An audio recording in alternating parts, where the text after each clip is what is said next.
इस वक्त जो है हमारे पास इलेक्ट्रिसिटी से रिलेटेड जो है एक शानदार क्वेश्चन है।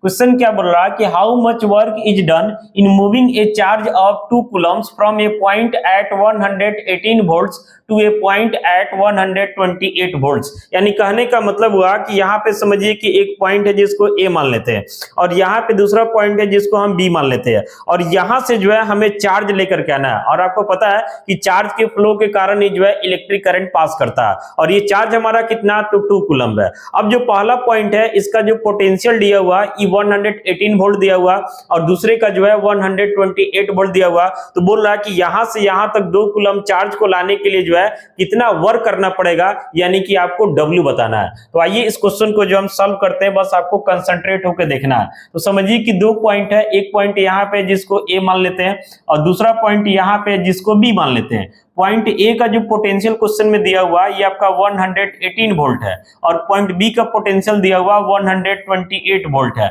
और यहां से यहां जो है हमें कितने चार्ज को लेकर के जाना है तो 2 कूलम्ब चार्ज को लेकर के जाना है। यानी आप ऐसे लिख सकते हैं गिवन में, देखिएगा एकदम ध्यान से, एक एक चीजों को हम क्लियर करके समझाने वाले हैं। सबसे पहले Q का मतलब हुआ इलेक्ट्रिक चार्ज जो कि आपको 2 कूलम्ब दिया हुआ।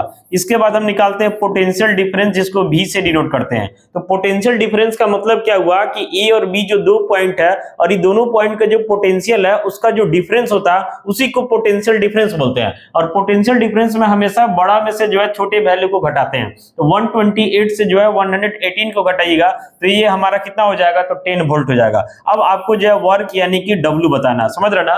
तो यहाँ पे सिंपल हम लिखेंगे कि हम फॉर्मूला जानते हैं कि V इक्वल टू क्या होता है तो W बाई Q होता है। क्रॉस मल्टीप्लाई कर दीजिएगा तो W इक्वल टू हो जाता है V इंटू Q। तो यहाँ से W को हम लिख सकते हैं V का वैल्यू यानी कि पोटेंशियल डिफरेंस ये आपका 10 है और Q का वैल्यू यानी कि इलेक्ट्रिक चार्ज ये 2 है। तो मल्टीप्लाई हो जाएगा तो 20 और वर्क का एसआई यूनिट क्या होता है तो जूल होता है। एक बात को आपको ध्यान रखना है कि Q जो है यानी कि इलेक्ट्रिक चार्ज इसका एसआई यूनिट कूलम्ब होता है। तो क्वेश्चन में देख रहे हैं ना कूलम्ब में ही दिया हुआ।